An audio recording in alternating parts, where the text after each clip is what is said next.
On devait y aller ensemble de base et on devait rentrer ensemble après, sauf que finalement moi j'ai dû voir d'autres amis avant. Et donc je suis venu ici juste pour lui.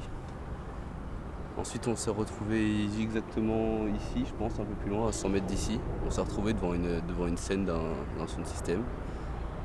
Il était là, il nous a vus, il nous a fait hyper heureux.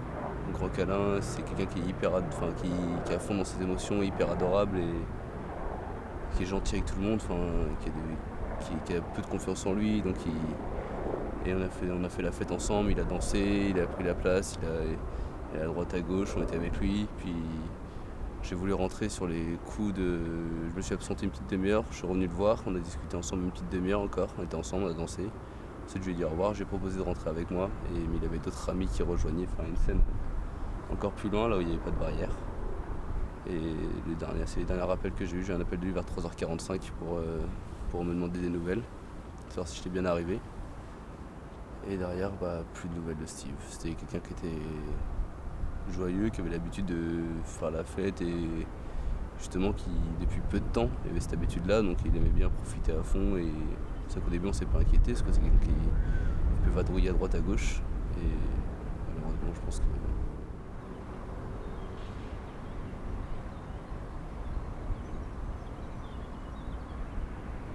Donc moi je travaille avec Steve depuis 2 ans à peu près.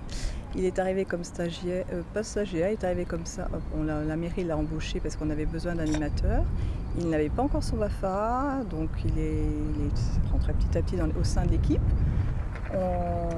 C'est quelqu'un qui était très gai, très spontané, très vivant, qui aime bien rigoler et qui petit à petit, n'ayant ni BAFA ni rien, aucune formation dans l'animation, s'y est mis tout doucement et a vraiment bien intégré l'équipe, a su se faire accepter de tout le monde, aussi bien des enseignants, puisqu'on travaille aussi beaucoup avec les enseignants. Il faut savoir qu'il travaille dans le cadre du périscolaire. Il ne fait pas que de l'animation centre de loisirs, mais essentiellement périscolaire. Je l'ai formé petit à petit et c'est quelqu'un qui m'a apporté beaucoup aux enfants. Les enfants l'aimaient beaucoup, il était très respecté, non seulement des enfants, mais des parents. Ils arrivent par ici, en fait, ils se posent tous leurs camions, tu vois, sur la lignée de la route. Donc là, par exemple, tu avais un sound system, mais il n'était pas touché. Après, tu en avais un autre ici. Après, c'était plus après le parking. Et là, sur le parking, tu avais les voitures, donc il n'y avait pas grand-chose. En gros, tous les camions étaient alignés ici, sur cette route. Ça, il y a toujours le parking qui est un peu plein. Là, tu en avais un, par exemple, ici, un sound system. Donc là il est 4h, la police débarque ici. Ouais, 4h, ouais. Ils préviennent les sound systems en gros de couper le son, comme ils avaient déjà prévenu avant, quelques heures avant. Le fait qu'on sache toujours pas aujourd'hui, ça vous met dans quel sentiment là? Vous êtes dans l'attente C'est hyper dur. Pour moi je le voyais tous les jours, j'ai encore ses affaires à la maison. J'ai tout ce qu'il a laissé chez moi, le vendredi après-midi on était ensemble, le jeudi soir, tous les jours de la semaine on était ensemble. Donc j'ai encore des pulls à lui, j'ai un pull à lui, j'ai son siège, j'ai essayé même de la nourriture à lui qu'il avait laissé dans mon frigo, vu qu'on mange ensemble tout le temps. C'est hyper dur parce que tu te sens impuissant, mais je regrette, j'ai l'impression j'aurais peut-être pu faire quelque chose ce soir-là, peut-être insister, j'en sais rien, peut-être que, je sais pas, je pouvais pas savoir, mais peut-être, c'est vrai que maintenant, le fait que ce soit fait et de se sentir impuissant, de ne pas pouvoir faire des recherches, de ne pas avoir un seul indice, et que personne n'en parle, et surtout quand on voit que c'était considéré comme un des teufeurs qui peut être susceptible d'être sous alcool, sous drogue, alors que c'était pas du tout lui quoi. C'était quelqu'un, je pense qu'on pouvait l'agresser, le taper 20 fois et jamais il lèverait la main sur quelqu'un. C'est quelqu'un qui était hyper gentil, jamais violent, il a l'habitude, il a fait quelques free parties et jamais il était avec la police. Il buvait très peu d'alcool, il était juste là pour la musique, le son c'était toute la musique, c'était toute sa vie. Qu'est-ce que vous pensez de l'espèce de communication qu'a essayé de faire passer Steve pour un alcoolique, drogué? Oui, justement, si je suis là, c'est pour ça. Parce que Steve n'était ni drogué, ne touchait pas la drogue, il avait hors de ça. C'est quelqu'un qui était pour la paix, rien, il n'était absolument pas agressif, aucune manifestation, même avec les gilets jaunes, il n'avait pas parce qu'il était craintif. Donc c'est quelqu'un qui n'allait jamais de ce côté-là, jamais, jamais. Il était très pacifique, il n'aimait pas la violence du tout, puisque même auprès des enfants, il était tout le temps là pour discuter et voir avec l'accent, il aimait ça.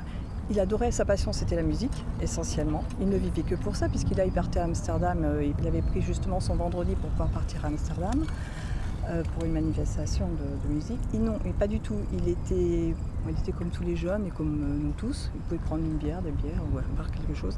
Mais la drogue, c'était pas son truc. Je pense que ça, ses copains pourront le dire. Moi, je sais que c'est quelqu'un qui était extrêmement sérieux dans son travail, jamais en retard, toujours même en avance, toujours prêt à rendre service pour tout. Il était très très ouvert à tout et s'investissait énormément dans son travail. En plus là, à la rentrée, je lui proposais un nouveau poste, mieux parce que... Tu as l'air un peu en colère aujourd'hui. Oui, je suis en colère. Je suis en colère d'abord parce que je trouve tellement injuste ce qui s'est passé.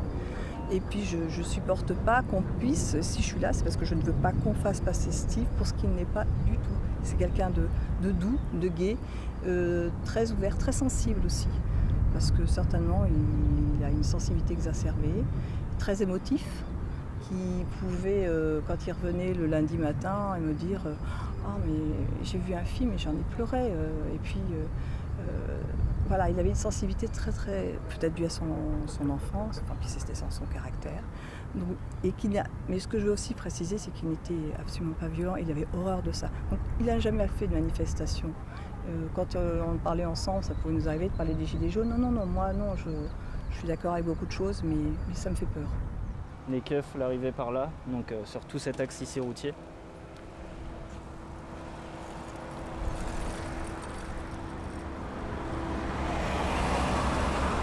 Donc là, la Loire, elle est à notre droite. Ouais, c'est ça, juste ici.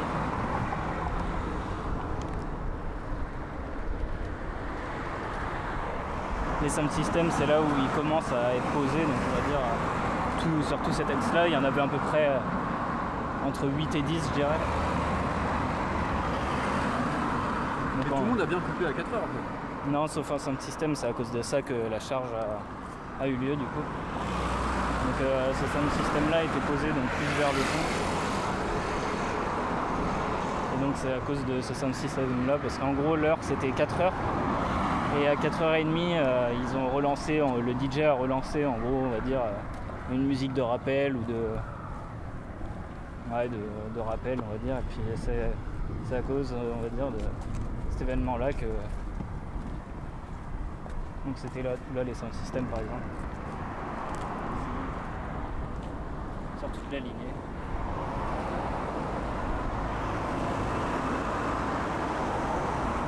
Les enfants, c'est tout nouveau pour eux parce que c'est que depuis lundi qu'on en parle. Donc là, c'est surtout depuis que ça a été mis dans les médias lundi soir.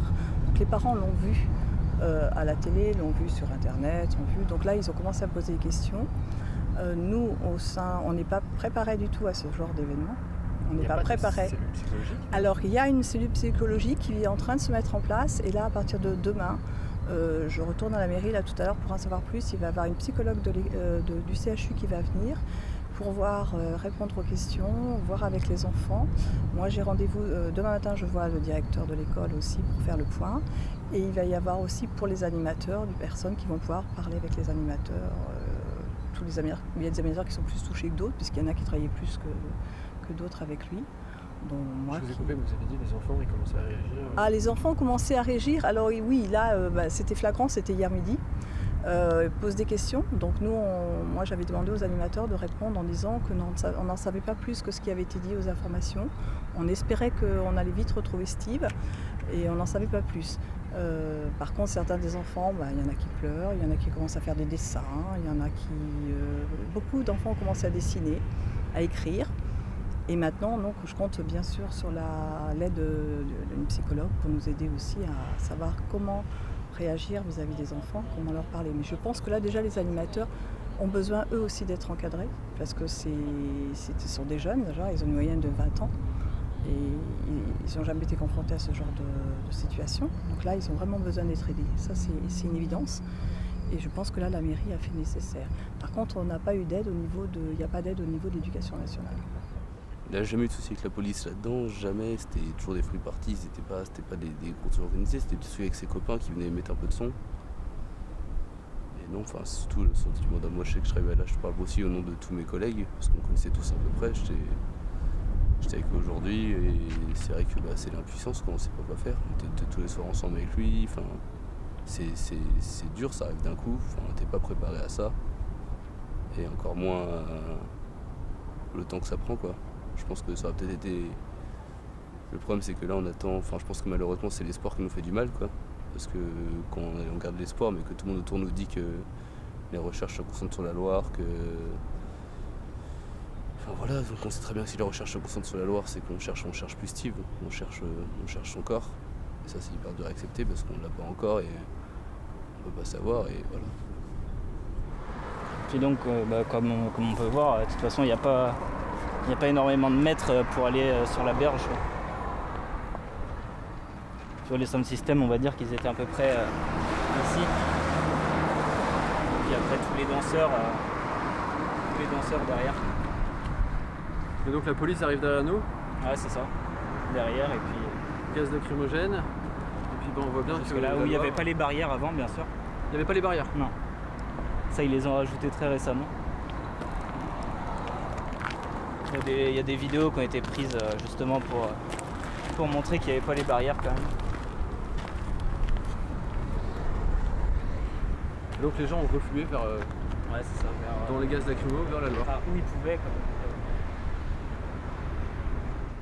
Donc tout le monde s'est un peu paniqué, tout le monde s'est dispersé où il pouvait. Donc on en compte 14 donc à l'eau, dont en plus Steve, mon ami qui est à ce jour toujours disparu.